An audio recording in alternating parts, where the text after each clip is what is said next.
Happy free transfer day!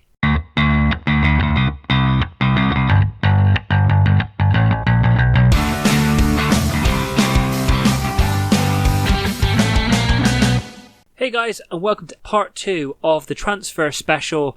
It is currently the 1st of July. All the contracts that were going to expire have expired. And so if we go into squad depth, let's drop the filter down.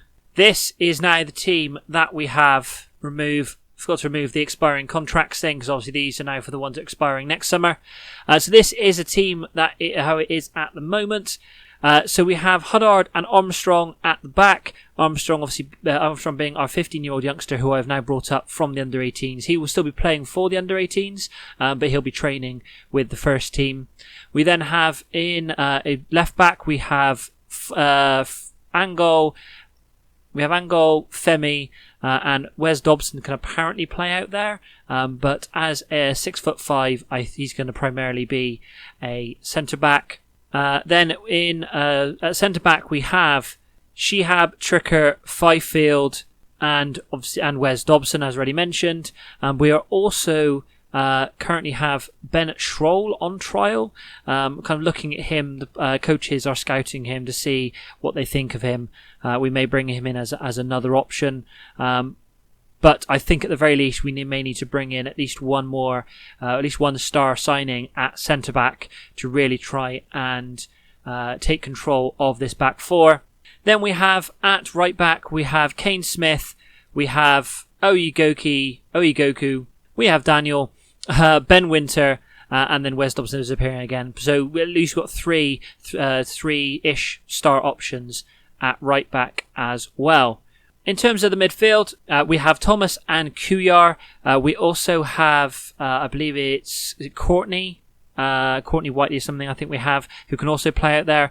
And there's also Robson, who came in, a guy who came in on a free transfer, a youngster from the Premier League. So they can all play out there, albeit some have to develop to play in that position.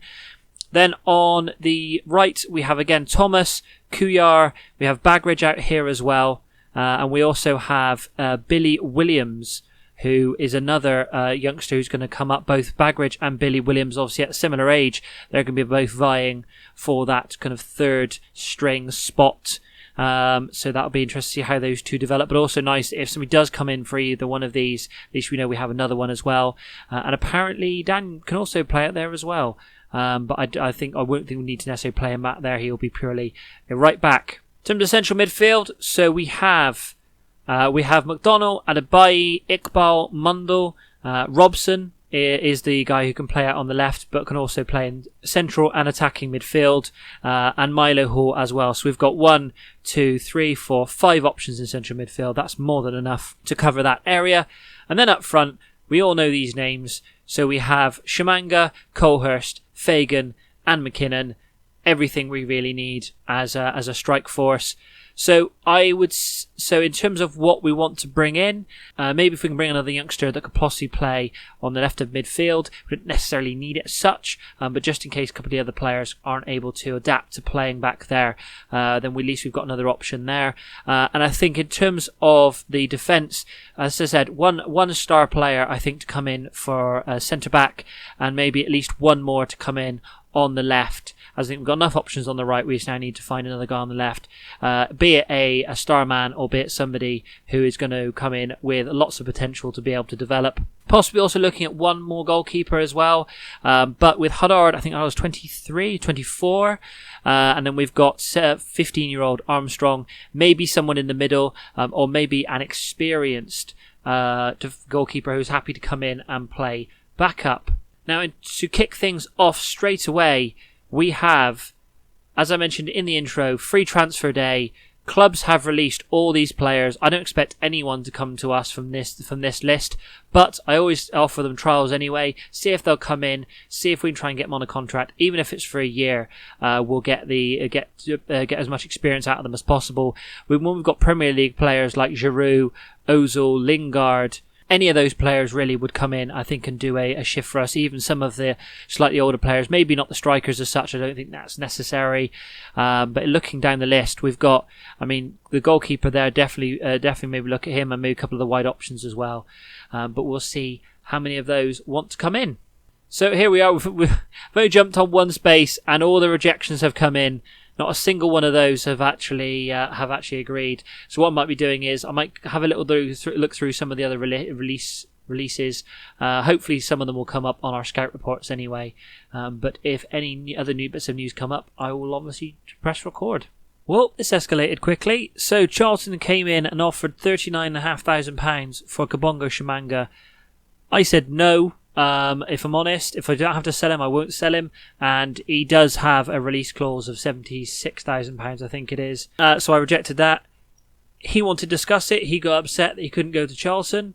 So got into the discussion, and he basically told me that he didn't want to be here and wants to leave. So I'm not happy to try and keep a player here that doesn't want to stick here if he's going to cause problems, especially when we got Colehurst and a couple of other youngsters in the wings. So Tshimanga automatically handed in a transfer request, being unhappy about not being able to move to Charlton. Plymouth then came in, offered £56,000. I asked for £100,000. It appears they've offered £73,000, and that my director of football has accepted it because apparently he said it meets his release clause. I presume there's extras in that as well. I don't know if there's any way of actually being able to look. So this is £56,000. It better be more than £56,000 that he's accepted. Right, okay, so for some reason he's accepted £73,000, even though that's £3,000 short of his clause. But anyway, I won't bother arguing that. So it looks like he's going to be going. We've also had a transfer offer come in for Shaq Colehurst for £16,000 from Plymouth. You could sense a theme here. We rejected that automatically, and he didn't have a single problem with that, which is absolutely fine. So Tshimanga is going to end up having to go to Plymouth rather than Charlton. So that's what you get for getting stroppy at me. Rather than going to League One, he's going to be going to League Two. Well, we're just over a week later, and he has gone. Kabongo Tshimanga did end up actually going to League One Charlton in the end. He went for the £73,000 that Plymouth offered. Charlton came in and matched that. And naturally, he wanted to go to the higher tier club. Out of the two, I'm glad that it's Tshimanga that had the issues and wanted to leave rather than Colehurst. He doesn't seem to be having any problems. I believe there is a little bit of interest in him, or there was interest in him, and there doesn't appear to be any longer. Maybe that's because Charlton were also after him, and now they've got Tshimanga. They're happy. They've got their man and not worried about Colehurst anymore. Based on the fact that Colehurst scored twice as many goals as Tshimanga last season, I'm hoping that Tshimanga won't be missed too much, and obviously Fagan will be able to come in straight into the first team and take his spot. Something makes me think there is definitely something missing from this list. I'm going to go with a guy who scored 39 goals in the league last season. So I'm going to guess that the oddmakers, it worries me that they know something that we don't. As our best chance of top National League top player is Thomas at 20-1. Shaq Colehurst isn't even on the top 6, even though he won it last year. I have concerns that they think that we're going to absolutely bottom out this season. Let's actually look at let's go on here. Let's go on the preview. Now I know this is going to change. We're third. So we're expected to be top 3. And Colehurst is on the list. And Thomas isn't. That makes no sense. How is Thomas not in the Media Dream 11, but apparently he is one of the higher rated players in terms of who they think is going to win the top player award. Colehurst is on our list as well. Does that mean that Thomas is the other one? No, Fagan's the other one. I don't know. One of these is not like the other, and it doesn't seem to quite make sense to me, especially as this is also produced by the media as well as the odds. But fingers crossed, it means they're going to underestimate him. We have signing 5 and just about to close signing 6 as well of the summer. We have Sol Milivankovic, who is a 20-year-old English, it says defensive midfielder. He's going to be a centre-back for us. Centre-back, 3.5 star current ability, 5-star potential ability. He comes in as one of the best options. We've got a couple now on 3-star. I think Fifield, unless I make him captain, is probably going to drop down to the bench and be a backup option. I might even maybe try and push him, or maybe even Shihab, maybe try and sell on. I know I only brought him in last summer. But I'm just not going to use a 5'9" centre back. It's just not something that I'm going to do.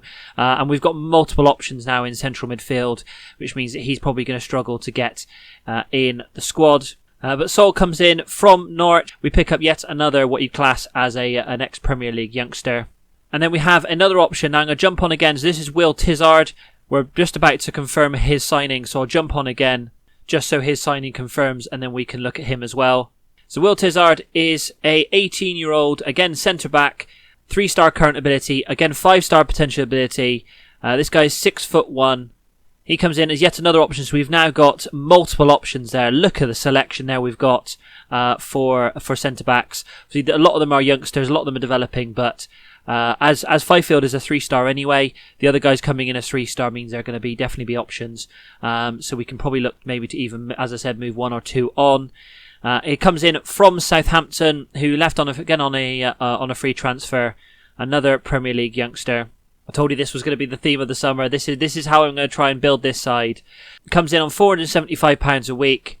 So looks like we have fixed, by the looks of it, the centre back positions.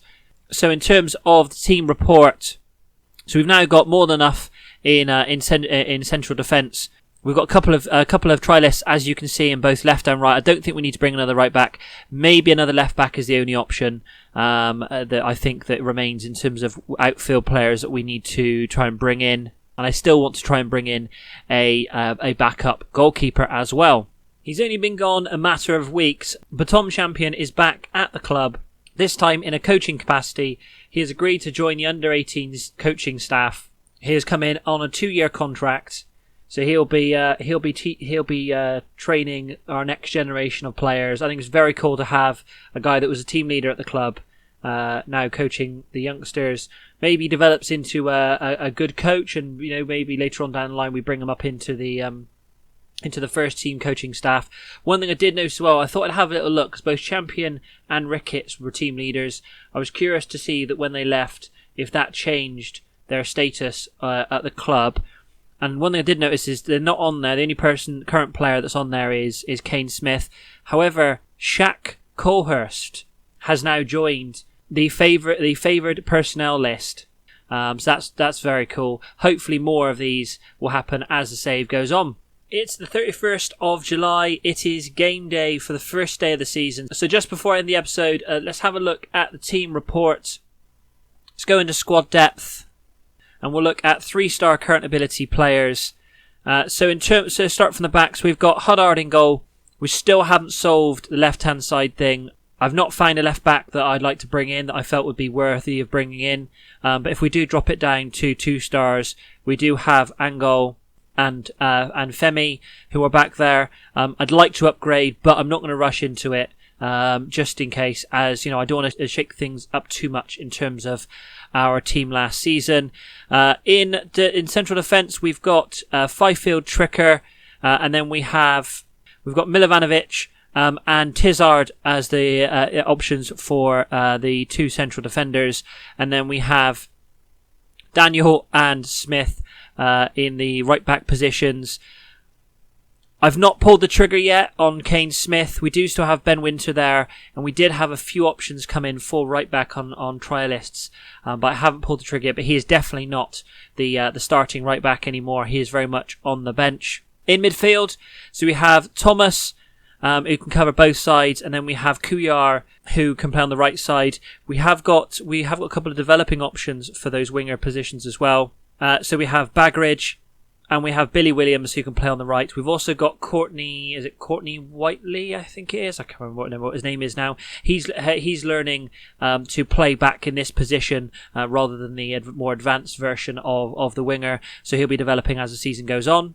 In terms of central midfield, we have a wash of options. So we've got McDonnell, Adebayi, Iqbal, Mundell, and Robson can also play there, as well as playing out wide. Only issue we have so far is McDonnell has got injured during pre-season. He's out for up to another 3 weeks with a hamstring strain. But we have more than enough options to be able to come in for him. And then finally, we have the starting front two for the season, Colehurst and Fagan, with McKinnon in the wings as the backup option there as well. So all in all, I'm pretty happy with that. We're going to continue playing the 4-4-2 route one. It was one that started to work at the end of last season. I think it's even though I think we have increased the quality at the club, and we have moved on a number of more fringe players.